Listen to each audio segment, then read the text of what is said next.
Hello and welcome to Wisdom Commerce classes. We are studying Organization of Commerce. We will continue with the chapter Business Services. In the last class, we had finished the topic of banking. In this video, we are going to start with the next topic, that is insurance. Okay, so first we will start with the meaning of insurance. What is insurance? Insurance is a contract. Insurance एक contract है between, ध्यान से सुनना, insurance एक contract है between the insured and the insurer. Okay, you have to mark this two words in the entire video, that is insured and the insurer. Okay, इन लोगों के बीच में कॉन्ट्रैक्ट है. इंश्योरेंस लेने वाला यानी इंश्योर्ड एंड इंश्योरेंस देने वाला यानी इंश्योरर.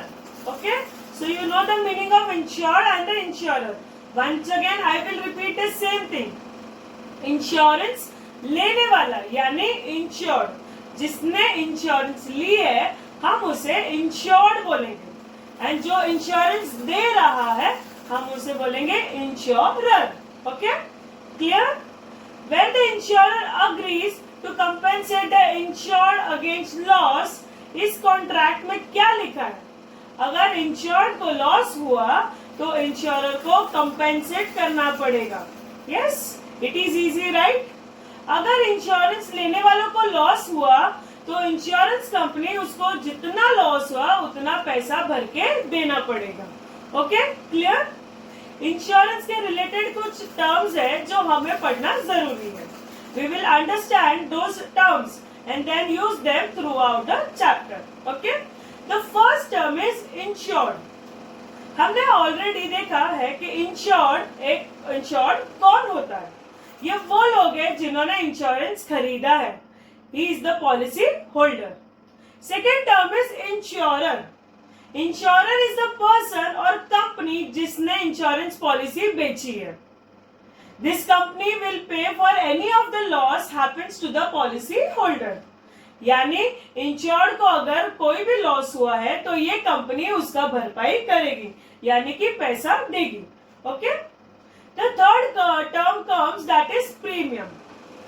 प्रीमियम यानी फीस. इंश्योरेंस कंपनी फ्री में तो थोड़ी आपको इंश्योरेंस देगी, यस और नॉट? अगर पॉलिसी बेच रही है तो उसके बदले कुछ तो लेगी आपसे. They will never charge you a free of it. उस फीस को हम प्रीमियम बोलते हैं. फीस लगेगी एवरी मंथ, एवरी ईयर, जो भी डिसाइडेड है वो फीस लगेगा, उसे हम प्रीमियम बोलते हैं. Okay, let's come to the next term, that is policy. The fourth term, जो एक्चुअल कॉन्ट्रैक्ट साइन हुआ है बिटवीन द टू पार्टीज, उसको पॉलिसी बोलते हैं.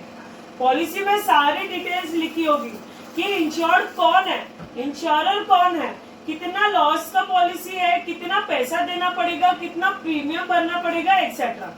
सारे details and terms and conditions सारे के सारे उस पॉलिसी में मेंशन होंगे. Okay, let's come to the fifth term, that is claim. जब इंश्योर्ड पर्सन को लॉस होता है तो वो इंश्योरर को बताएगा कि मुझे लॉस हुआ है, अब मुझे पैसा दो. This process is called as claim. यानी insured will claim the money from the insurer. Easy. The sixth term is proposal. Insured अपने इंश्योरेंस कंपनी को रिटन रिक्वेस्ट भेजता है कि मेरी पॉलिसी टर्म इशू करो. This is called as proposal.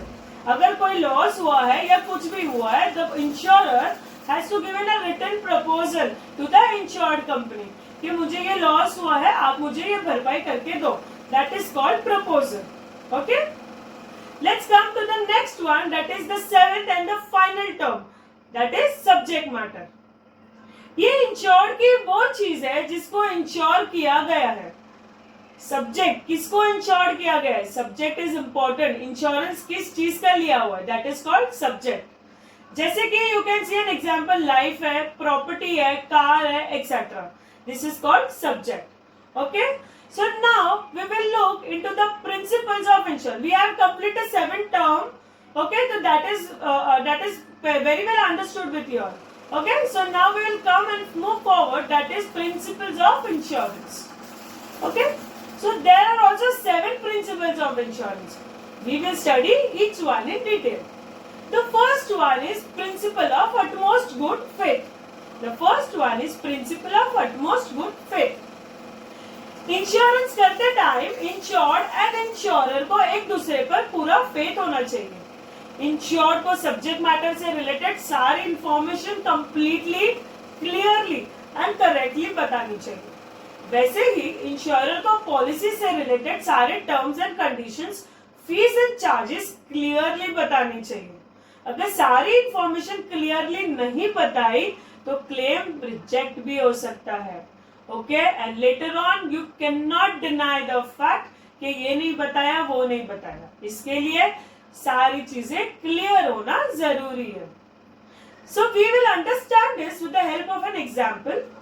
Suppose किसी ने इंश्योरेंस करते टाइम कंपनी को हार्ट सर्जरी के बारे में नहीं पता है। इंश्योरेंस करने के बाद उस इंसान की हार्ट अटैक से डेथ हो जाती है। बाद में कंपनी उस हार्ट सर्जरी के बारे में, जब वो कंपनी को हार्ट सर्जरी के बारे में पता चलता है तो कंपनी उसका क्लेम रिजेक्ट कर सकती है, बिकॉज इंश्योरेंस करते time complete and correct information company को शेयर नहीं की गई थी। इसलिए आप देख लो, हर इंश्योरेंस कंपनी के साथ बहुत सारे पेपर्स आते हैं, बहुत बड़ी बड़ी बुक्स आती है। उस सारे टर्म्स एंड कंडीशंस पहले ही लिख देते हैं। बाद में no confusion, you can not say that what कि ये क्लेम रिजेक्ट क्यों किया और कैसे किया। Okay, that is called principle of utmost good faith. Okay, now let's come to the second principle, that is principle of insurable interest. What is the meaning of insurable interest? Insurable interest मतलब जो चीज को ensure कर रहे हैं, जो subject matter है, उसे हम इंश्योर्ड का मतलब फाइनेंशियल इंटरेस्ट होना चाहिए अपना। सब्जेक्ट मैटर के होने से इंश्योर्ड को फायदा होना चाहिए एंड सब्जेक्ट मैटर के ना होने से इंश्योर्ड को लॉस होना चाहिए। रैंडम कोई भी बकवास चीजों का हम इंश्योरेंस नहीं निकाल सकते। Subject matter and insurable interest, that is financial interest होना चाहिए, तभी उस चीज का इंश्योरेंस निकलेगा। जिस चीज को इंश्योर किया है उसमें आपका फाइनेंशियल इंटरेस्ट यानी इंश्योरेबल इंटरेस्ट होना चाहिए। Okay, we will see through this with the help of example so that you are clear with it. हर इंसान को अपनी लाइफ और प्रॉपर्टी में इंश्योरेबल इंटरेस्ट होता है, यस और नॉट? इसलिए उस चीज का इंश्योरेंस कर सकते हैं। बिजनेसमैन को अपने गुड्स एंड मशीनरी में इंश्योरेबल इंटरेस्ट होता है, इसलिए गुड्स एंड मशीन्स का इंश्योरेंस ले सकते हैं। In fire and marine insurance लेते टाइम भी इंश्योरेबल इंटरेस्ट होना चाहिए। जब लॉस हुआ तब भी आपको इंश्योरेबल इंटरेस्ट होगा, यस और नॉट? यानी जब आग लगी तो वहां कुछ सामान होना चाहिए, खाली बॉक्स में आग लगाकर इंश्योरेंस क्लेम नहीं कर सकते। Got that point clear? That is principle of insurable interest. Now let's come to the third one, that is principle of indemnity. Indemnity का मतलब जब लॉस हुआ उसके जस्ट पहले जब फाइनेंशियल पोजीशन थी इंश्योर्ड की, उतना ही क्लेम देना पड़ेगा। यानी जितना लॉस हुआ उतना ही पेमेंट। कितना अमाउंट का इंश्योरेंस किया है दैट इज नॉट इम्पोर्टेंट। याद रखना बच्चे लोग, principle of indemnity is very important. जितना लॉस हुआ है उतना ही पेमेंट मिलेगा। सॉरी, जितना लॉस हुआ है उतना ही पेमेंट मिलेगा। कितना अमाउंट का इंश्योरेंस किया है दैट इज नॉट इम्पोर्टेंट। ज्यादा क्या किया है तो फिर भी जितना लॉस हुआ है उतना ही मिलेगा। ओके, सिर्फ लाइफ इंश्योरेंस में ऐसा नहीं होता। इंपॉर्टेंट है, सिर्फ लाइफ इंश्योरेंस में ऐसा नहीं होता। इंसान मर गया तो उस लॉस का अमाउंट नहीं डिसाइड कर सकते, इसलिए लाइफ इंश्योरेंस में अमाउंट पहले से ही डिसाइडेड होता है। इंश्योरेंस कंपनी से पहले से ही हमारा डिसाइड हो चुका होता है, जब वो मरेगा पूरा का पूरा अमाउंट आपको वैसे का वैसा वापस मिलेगा। Okay, got that clear? That is called principle of indemnity. Let's come to the fourth principle, that is subrogation. जब इंश्योर्ड को लॉस होता है और इंश्योरेंस कंपनी ने पेमेंट कर दिया, उसके बाद जो लॉस्ट आइटम है उसका पूरा का पूरा सिर्फ और सिर्फ राइट इंश्योरेंस कंपनी को होता है। उसका पूरा राइट किसको मिलेगा? इंश्योरेंस कंपनी को। यानी आप जब इंश्योरेंस कंपनी से पेमेंट लेते हो तो उस डिस्ट्रॉयड प्रॉपर्टी को सब्रोगेट करते हो, यानी डिस्ट्रॉयड प्रॉपर्टी की राइट्स आप ट्रांसफर करते हो to the insurance company. We will see with the help of an example so that you are clear with it what is the exact meaning of subrogation. अगर आपकी Activa loss हो गई है यानी घूम गई है, आपने उसके लिए इंश्योरेंस कंपनी से उसका कंपेंसेशन तो ले लिया under the rights of that मेरी एक्टिवा घूम चुकी है. उसके बाद आफ्टर सम डेज अगर पुलिस ने आपकी एक्टिवा ढूंढ के दे दी तो क्या होगा? तो आप वो एक्टिवा और पैसा दोनों चीज नहीं रख सकते.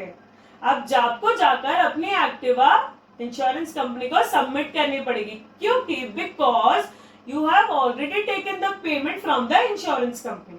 पेमेंट के साथ आपने अपना जो प्रॉपर्टी है वो सब्रोगेट कर दिया है, यानी कि एक्टिवा के सारे राइट्स आपने इंश्योरेंस कंपनी को ट्रांसफर कर दिए. That is called principle of subrogation. समझा? Okay, clear? Let's come to the fifth principle, that is principle of contribution. अगर किसी इंसान ने सेम सब्जेक्ट के लिए मल्टीपल इंश्योरेंस पॉलिसीज ली हुई है, तो जब लॉस होगा तो लॉस सब मिलकर कंट्रीब्यूट करके आपको पे करेंगे. किसी एक से आप पूरा का पूरा पैसा नहीं मांग सकते. किसी एक से पेमेंट ले भी लिया तो भी वो इंश्योरेंस कंपनी जाकर दूसरी कंपनियों से अपना कंट्रीब्यूशन मांग सकती है. That is called principle of contribution. Let's come to the sixth one, that is principle of mitigation of loss. Mitigation मतलब प्रिवेंशन. मिटिगेशन मतलब प्रिवेंशन, यानी इंश्योर्ड जबरदस्ती लॉस नहीं करवा सकता. कुछ लॉस हो रहा है तो उस लॉस को बचने की फुल कोशिश करनी पड़ेगी. यानी कि अगर आग लगी हुई है, यानी अगर इंश्योर्ड सिर्फ बैठकर मजे लेगा, घर जल रहा है तो जलने दो, क्यों भाई, अपना तो इंश्योरेंस है. नहीं, दैट इज नॉट पॉसिबल. आप बैठे बैठे मजे नहीं ले सकते हो, ऐसा नहीं हो सकता. लॉस को बचाने के लिए फायर ब्रिगेड को बुलाकर आग बुझाने की कोशिश करनी पड़ेगी, फुल एफर्ट्स डालने पड़ेंगे. उसे बोलते हैं mitigate losses. Only if insured had tried to mitigate loss, यानी कि पूरी कोशिश की है उसे बचाने के लिए, then only insurance company will pay you for the losses, otherwise they will reject your claim. Okay, समझा? That is called principle of mitigation of loss. Now let's come to the seventh principle. The seventh principle is causa proxima. The seventh principle is causa proxima. कोई भी subject matter को insure करने के लिए cause of loss भी mention करना पड़ेगा. हर कॉज को इंश्योरेंस में कवर नहीं किया जाता. तो जब भी लॉस होगा उसके सारे कॉजेस आइडेंटिफाई करते हैं, उसमें से कौन सा कॉज इंश्योरेंस कंपनी में कवर्ड है, उसी कवर्ड नहीं या कौन सा कवर्ड नहीं है, वो पता लगाना जरूरी है. जो कॉजेस कवर्ड है उनकी वजह से जो लॉस हुआ है उतना ही पेमेंट करना पड़ेगा. This is called causa Proxima. जिस कॉज की वजह से लॉस हुआ है उतना ही पेमेंट होगा, उससे ज्यादा कुछ भी नहीं होगा. समझा? That is called causa proxima. Okay, so यहाँ तक हमने इंश्योरेंस का मीनिंग समझ लिया. We have also seen what are the different terms used in describing insurance. Then later on we studied insurance के 7 principles. Now we will see what are the different types of insurance. Yani, we will see what are the different subject matters on which insurance can be done.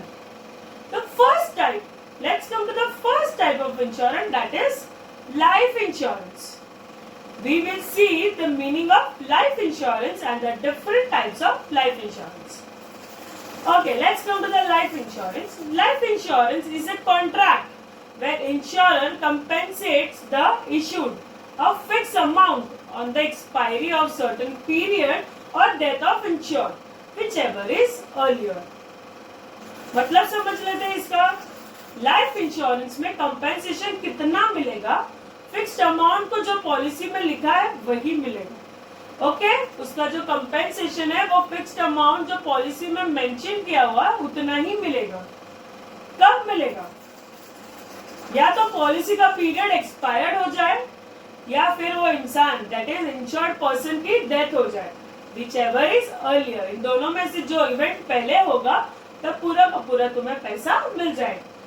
Life insurance को insurance policy बोलते हैं क्योंकि जब assured मरेगा तब fixed amount मिलना assured है, मतलब भाई इंसान मरना चाहिए, इंश्योरेंस तुम्हारा वेट कर रहा है। ओके, चलो let's come to the next. Now we will study the different types of life insurance policies. First is whole life policy. The first is whole life policy. Whole life policy मतलब जब तक assured जिंदा है उसको पैसा नहीं मिलेगा, जब अश्योर्ड मर जाएगा उसके नॉमिनी को पूरा का पूरा पैसा मिल जाएगा। Now what is nominee? Nominee is very important in insurance. Life insurance policy में नॉमिनी मेंशन करते हैं। नॉमिनी मतलब अश्योर्ड के मरने के बाद पैसा किसको देना है, इट इज इम्पोर्टेंट, उसको बोलते हैं nominee. This is the simplest form of life insurance, का प्रीमियम काफी कम होता है। Yes, that is called whole life insurance. Okay, समझा? Now let's come to the next type, that is life insurance. The next type is endowment insurance.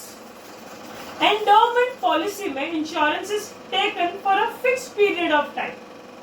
Insurance is taken for the fixed period of time. जब policy expire हो जाती है तो पूरा का पूरा पैसा मिल जाएगा। पॉलिसी एक्सपायर होने से पहले अगर अश्योर्ड पर्सन मर भी गया तो भी पूरा पैसा मिलेगा। समझा? That is what endowment insurance policy. Let's come to the third type, that is term insurance policy. Term insurance policy is also taken for a specified period. Term insurance का प्रीमियम फिक्स्ड होता है, इसका premium सबसे लो होता है। अगर उस fix time के पहले अश्योर्ड मर गया तो फिक्स्ड अमाउंट तो मिलेगा ही, नहीं मरा तो कुछ नहीं मिलेगा। इम्पोर्टेंट है, नहीं मरा तो कुछ नहीं मिलेगा। समझा? सो टर्म इंश्योरेंस में जरूरी नहीं है कि एंड में आपको पैसा मिलेगा ही, इट इज नॉट श्योर। भाई मरना पड़ेगा, उसके लिए पैसा चाहिए तो मरना पड़ेगा। इस अंडर दिस पॉलिसी जल्दी मर गया तो पैसा मिल जाएगा, जल्दी नहीं मरा तो कुछ नहीं मिलेगा। Got a point clear? That is called term insurance policy. Now the fourth one is annuity policy. Annuity में क्या होता है कि अश्योर्ड एक बार में ही पैसा भर देता है, एक बार में ही पैसा भर देता है, फिर एक पीरियड के टाइम उसके पैसे मंथली आना शुरू होते हैं। उस टाइम के बाद अश्योर्ड को पर मंथ थोड़ा थोड़ा पैसा मिलता रहेगा।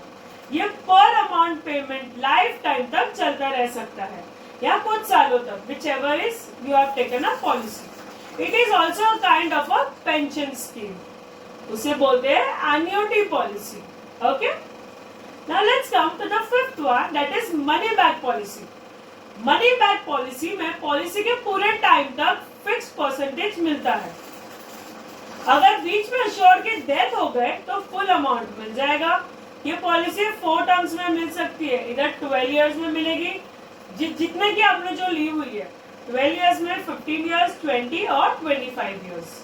ओके, उसे बोलते हैं मनी बैक पॉलिसी। जो भर लिया है पैसा वो आपको 12 साल, 15 साल, 20 साल या 25 साल में फिक्स्ड अमाउंट के परसेंटेज में मिलता रहेगा। That is called money back policy. Now let's come to the sixth policy, that is child insurance policy. ये आपके लिए इंपॉर्टेंट है। चाइल्ड इंश्योरेंस पॉलिसी मतलब सेविंग कम इन्वेस्टमेंट प्लान होता है। It is to assure children's future. Policy में fix time decide होता है, उस टाइम पर पैसा मिलता है। It can be college admission या फिर वेडिंग या फिर चिल्ड्रन का कोई भी अदर इवेंट हो या any of the other event which is important for you, which you have assured for your own children. कुछ पॉलिसीज बीच बीच में कुछ इम्पोर्टेंट टाइम पर विड्रॉवल्स भी अलाउ करती है। Okay, that is why it is called child insurance policy. Now let's come to the seventh one, that is retirement policy. Retirement policy में अश्योर्ड को रिटायरमेंट पर रेगुलर इनकम मिलती रहेगी। इतने साल जो प्रीमियम भरा है उसको इन्वेस्टमेंट की तरह लिया जाता है। उस इन्वेस्टमेंट से रेगुलर इनकम जनरेट होती है। ये जनरेट कब होती है? After your retirement. ये जो रेगुलर इनकम होती है उसको पेंशन के थ्रू या एन्युटी बोलते हैं, जो एवरी मंथ या एवरी जो आपने डिसाइड किया हुआ है, एवरी मंथ आपको थोड़ा थोड़ा पैसा मिलता रहेगा. Okay, that is called retirement policy. Now let's come to the 8th one, that is ULIP policy, that is ULIP, ULIP. The ULIP stands for Unit Linked Insurance Policy. इनमें insurance and mutual funds के benefits combine करके मिलता है, इसलिए they are very popular. This is very popular policies. Yes, this is generally used by the youngsters and the persons who believe in the mutual funds or the insurance के benefits. Okay, so here we finished the 8 policy of life insurance. I am sure you are clear with this. Okay, so now we will move to the next type of policy, that is marine policy. We finished life insurance, now we are coming to the marine policy. First, we will understand what is the meaning of marine insurance. Marine insurance gives protection against losses caused due to dangers of the sea. Due to dangers of the sea. इस insurance में क्या cover होता है? जो बड़ी सी cargo ship है जिसमें goods transport हो रहे हैं, अगर उसको कुछ डैमेज हो जाए या फिर इतना सारा गुड्स ट्रांसपोर्ट करते समय डूब जाए या कुछ भी चीजें हो जाए जो गुड्स को डैमेज कर रही है या पैसेंजर्स को लॉस हो जाए ड्यूरिंग दिस मराइन ट्रांसपोर्ट, तो ये सारा का सारा सब मराइन इंश्योरेंस में कवर होता है. All principles of insurance are applicable to marine insurance. Okay, I hope this is clear with you what is marine insurance. If you want, I can repeat for you. What is marine insurance and what is covered under marine insurance? तो अभी सुनो, जो भी cargo ship होता है जिसमें goods transfer हो रहे हैं, अगर उसको डैमेज हो जाए या फिर इतना सारा गुड्स जो ट्रांसफर हो रहा है वो गुड्स डैमेज हो जाए या फिर अगर पैसेंजर्स को लॉस हो जाए ड्यूरिंग दिस मराइन ट्रांसपोर्ट, तो ये सारे के सारे मराइन इंश्योरेंस में कवर होता है. Okay, I hope you are clear what is marine insurance. All principles of insurance are applicable to marine insurance. Now we will see the types of marine insurance. Okay, the first type of marine insurance is voyage policy. Voyage policy में सारा subject matter सिर्फ एक journey के लिए insured होता है. Listen it properly. voyage policy में सारा सब्जेक्ट मैटर है सिर्फ एक जर्नी के लिए इंश्योर्ड होता है. शिप जहाँ से स्टार्ट हुई तब से इंश्योरेंस स्टार्ट होता है. शिप डेस्टिनेशन पर पहुंच गई तब से इंश्योरेंस खत्म. सिर्फ एक जर्नी, उसके आगे कुछ नहीं, पीछे कुछ नहीं, उसके बाद कुछ नहीं, ओनली द वन जर्नी. उसकी जो पॉलिसी होती है इंश्योरेंस के अंडर उसे बोलते हैं voyage policy. Got the point clear? Okay, that is called voyage policy. Now let's come to the second type of policy, that is time policy. Time policy मतलब जो सब्जेक्ट मैटर है वो एक fix time के लिए insured है. ये insurance एक साल से ऑलमोस्ट कम ही होता है, टाइम में उससे ज्यादा टाइम ये नहीं ले सकता. टाइम पॉलिसी मतलब जो सब्जेक्ट मैटर है वो फिक्स टाइम के लिए ही एश्योर्ड है. ये इंश्योरेंस एक साल से ज्यादा नहीं लिया जा सकता. टाइम पॉलिसी में कंटिन्यूएशन क्लॉज होते हैं. इसका मतलब क्या है?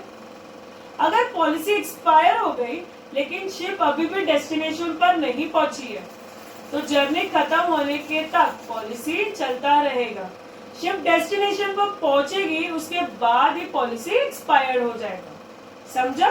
This is called a time policy, यानी फिक्स टाइम के लिए ये इंश्योरेंस लिया जा सकता है. Now let's come to the third type, that is fixed policy, mixed policy. Mixed policy is a combination of time and voyage. इसमें से दोनों चीजें कवर होती है, फिक्स टाइम के लिए एंड उस जर्नी के लिए, ओनली फॉर वन जर्नी. तो उस जर्नी में कोई भी लॉस हुआ हो तो वो इंश्योरेंस के अंदर, दैट इज मिक्स्ड पॉलिसी के अंडर कवर होगा. समझा? Now let's come to the fourth type, that is value policy. Value policy में जो सब्जेक्ट मैटर होता है उसकी वैल्यू पहले से ही फिक्स कर देते हैं. वैल्यू पॉलिसी की जो वैल्यू होता है, जो सब्जेक्ट मैटर होता है उसकी वैल्यू पहले से ही फिक्स कर देते हैं. इंश्योर्ड एंड द इंश्योरर साथ में बैठकर फिक्स कर देते हैं कि गुड्स की वैल्यू क्या होगी। समझो, हम पहले दोनों बैठते हैं, साथ में पहले ही डिसाइड कर लेते हैं कि गुड्स की वैल्यू क्या होगी। इससे अगर कुछ लॉस भी हुआ तो टेंशन नहीं, कितना पैसा देना है वो पहले से ही फिक्स्ड है। उन दोनों ने पहले ही बैठ के उसे फिक्स कर दिया है, ताकि कुछ हो भी जाए तो किसी को टेंशन नहीं कि कितने का गुड्स होगा, क्या होगा, already it is all decided. ये पॉलिसी तब यूजफुल होती है अगर गुड्स की मार्केट वैल्यू पता लगाना मुश्किल होती है। ओके, तो इसे क्या बोलते हैं? Value policy. याद रखना the important points.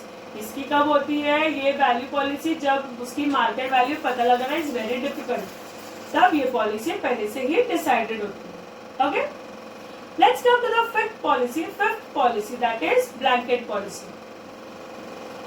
Blanket policy में सब कुछ कवर करने की कोशिश करते हैं। टोटल कितना रुपीस का प्रोटेक्शन चाहिए इंश्योरेंस से वो डिसाइड करते हैं। देन उस टोटल इंश्योरेंस कवर के लिए प्रीमियम भी पे करते हैं। वो सारा कुछ पहले से डिसाइडेड होता है।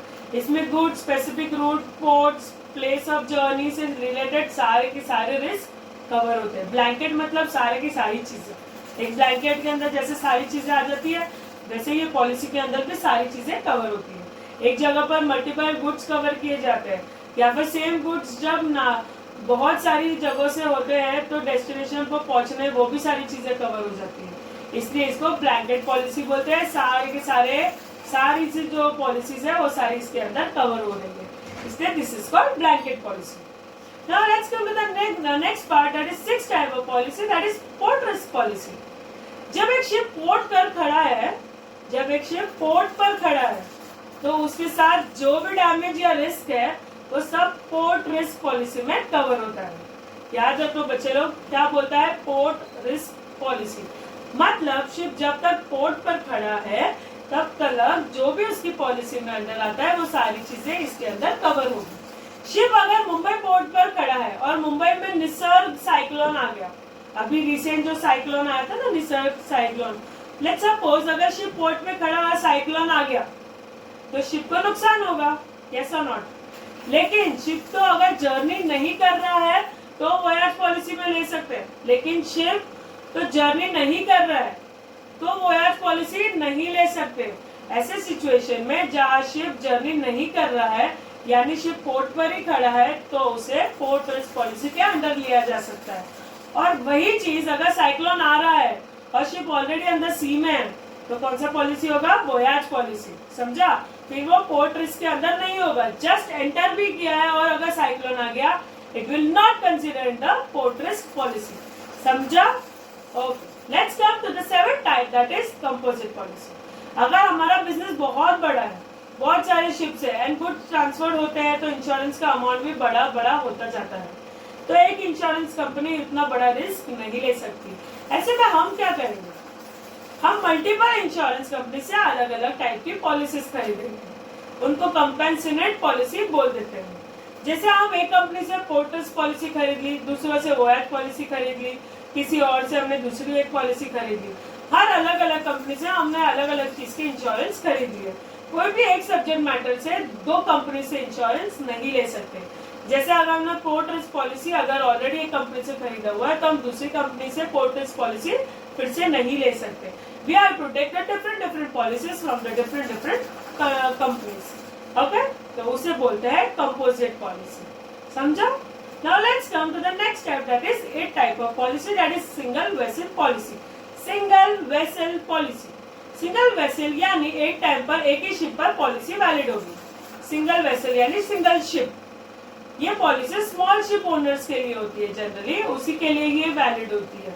सिंगल वेसल मतलब सिंगल शिप। ओके, समझा? उसे बोलते हैं single vessel policy. The ninth type is fleet policy and block policy. Fleet policy में एक ही ओनर की मल्टीपल शिप्स एक साथ कवर की जाती है। फ्लीट पॉलिसी में एक ही ओनर की मल्टीपल शिप्स एक साथ कवर की जाती है। This is called fleet policies. समझा ना बच्चे लोग? जो ओनर है उसकी जो मल्टीपल शिप्स है वो एक साथ कवर की जाती है, उसे बोलते हैं फ्लीट पॉलिसीज। और ब्लॉक पॉलिसी में कार्गो अपनी फैक्ट्री से निकलकर कस्टमर्स के गोडाउन तक पहुंचने तक कंप्लीट इंश्योरेंस मिलता है। उसमें जरूरी नहीं है कि शिप पर होना या शिप पर या पोर्ट पर या पानी पे होना जरूरी है।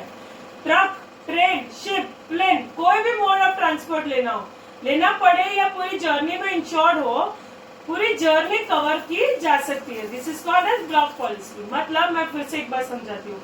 ब्लॉक पॉलिसी मतलब अगर कोई इंसान ने अगर अपनी पॉलिसी ली हुई है फॉर द शिप, तो अपने घर से निकलकर, अब ये अपने गोडाउन से निकलकर मानो ट्रक में गया, ट्रक के बाद ट्रेन में गया, ट्रेन के बाद प्लेन में गया, फिर शिप में गया, तो ये सारा का सारा मराइन इंश्योरेंस में कवर होगा।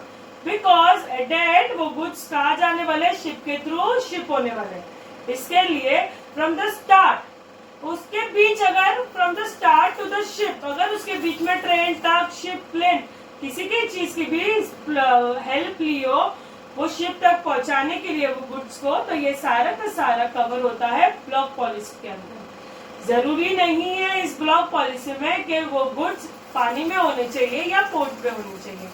वो पानी तक पहुंचने के लिए जो भी सारे मोड्स और ट्रांसपोर्ट यूज किए गए हैं, इसके बीच अगर ट्रेन में अगर एक्सीडेंट हो जाता है या प्लेन में एक्सीडेंट हो जाता है और अगर गुड्स का लॉस हुआ होता है, तो फिर भी this policy will cover under the marine insurance of block policy. समझा बच्चे लोग? The fleet policy and the block policies. So ये थे 9 types of marine insurance. Yeah, I hope you are clear with the marine insurance, very much clearly.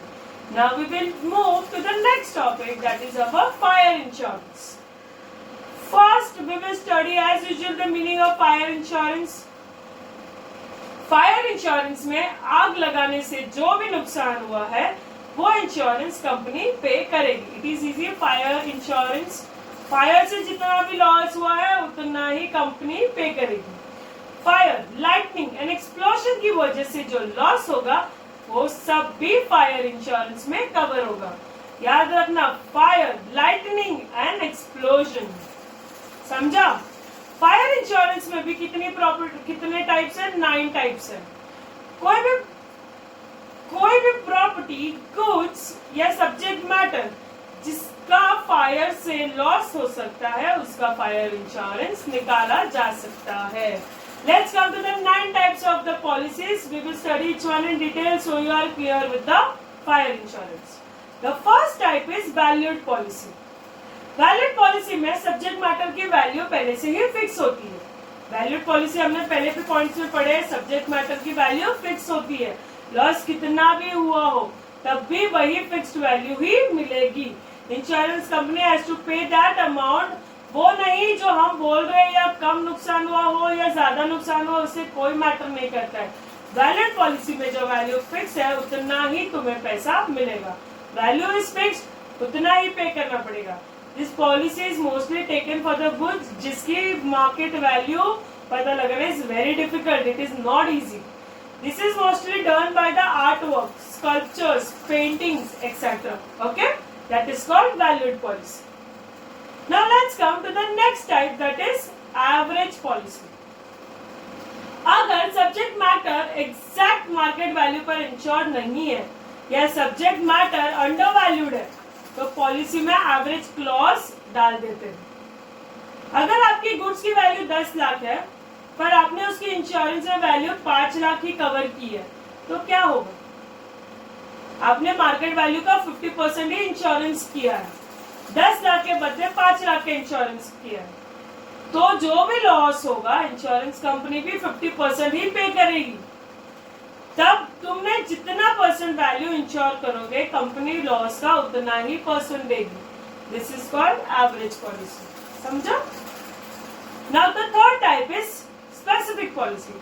Specific policy में property is insured for a fixed amount. उस amount तक जितना loss उतना payment company तुमको देगी। For example, अगर factory 1 crore की है, हमने स्पेसिफिक इंश्योरेंस कंपनी ली है, दैट इज हमने स्पेसिफिक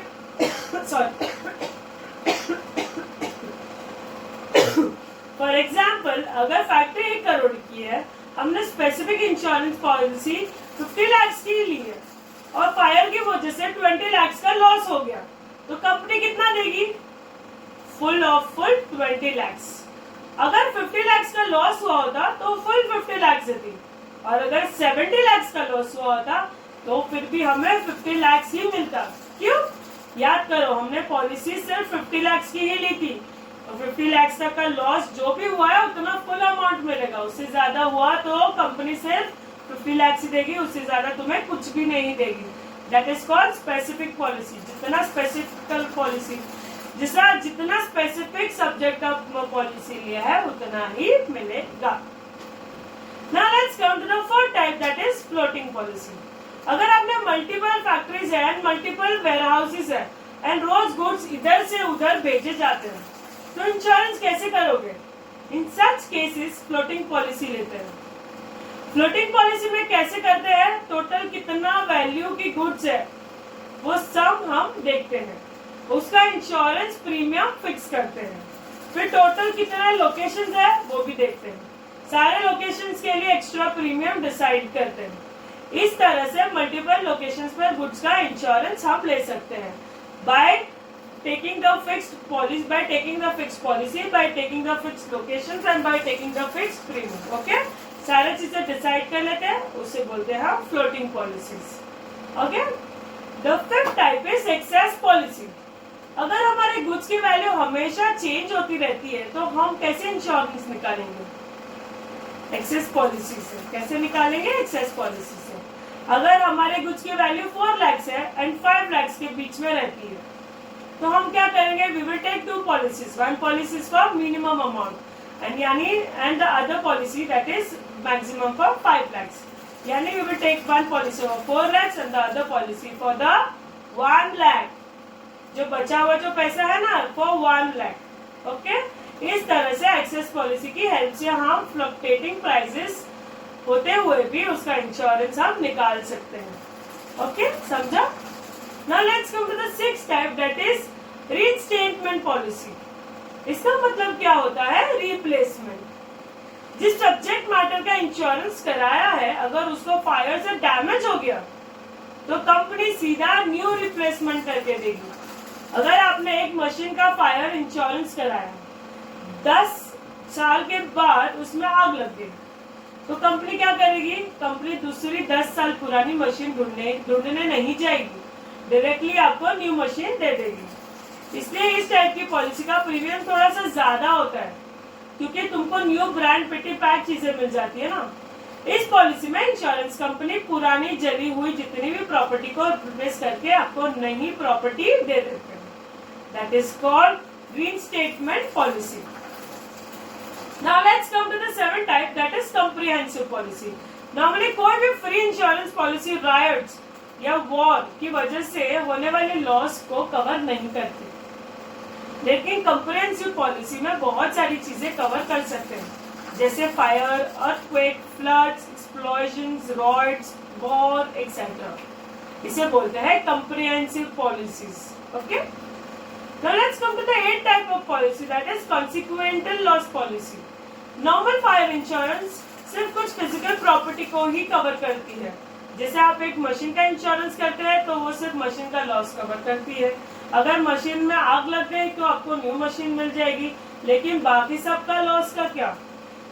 न्यू मशीन आएगी तब तक तो नो प्रोडक्शन, यानी कस्टमर्स को गुड्स नहीं मिलेंगे, यानी ऑर्डर्स कैंसिल। ये मशीन के फायर इंश्योरेंस से नहीं मिलेगा, लेकिन आपको जो लॉस हुआ है ना, आपको जो लॉस हुआ है उसका क्या? न्यू मशीन आएगी तब तक वर्कर्स को पे करना पड़ेगा, फैक्ट्रीज के रेंट, अदर एक्सपेंसेस भी चलते रहेंगे। आग मशीन में लगी लेकिन इनडायरेक्टली उसकी वजह से दूसरी सारी जगह लॉस हो रहा है और सारी चीजें स्टॉप हो चुकी हैं। So this are not direct losses, this are losses as a consequences of the fire. यानी मशीन में फायर हुआ है उसकी वजह से दूसरी सारी चीजों में लॉस हो रहा है, इसलिए this will be covered in the कॉन्सिक्वेंटल losses. समझा तुम्हें अच्छे से? हाँ, दैट इज कॉल्ड कॉन्सिक्वेंटल लॉसेस। मतलब जब मशीन में आग लगी हुई है पर मशीन को खराब उसके वजह से जो दूसरी सारी चीजों का लॉस हुआ है, ये कॉन्सिक्वेंटल पॉलिसीज वो सारी चीजों को कवर करती है। समझा? Now let's come to the ninth and the final one, that is sprinkler leakage policy. आपने देखा होगा काफी सारे बिल्डिंग्स में और फैक्ट्रीज में फायर से बचने के लिए ऑटोमेटिक वाटर स्प्रिंकलर सिस्टम लगाए जाते हैं। यस, देखा है वो कांच की पेटी में लगाए जाते हैं जनरली, या तो फिर ऊपर होते हैं छोटे से स्प्रिंकल होता है होटल्स में, रेस्टोरेंट्स में, ऐसा शावर के जैसे होते हैं छोटे छोटे। You now next time you see, you just visit there, the sprinkle fire sprinkler. अगर आग नहीं लगी और गलती से स्प्रिंकल से पूरी की पूरी फैक्ट्री में पानी भर गया तो फिर क्या? That loss is covered under sprinkler leakage policy.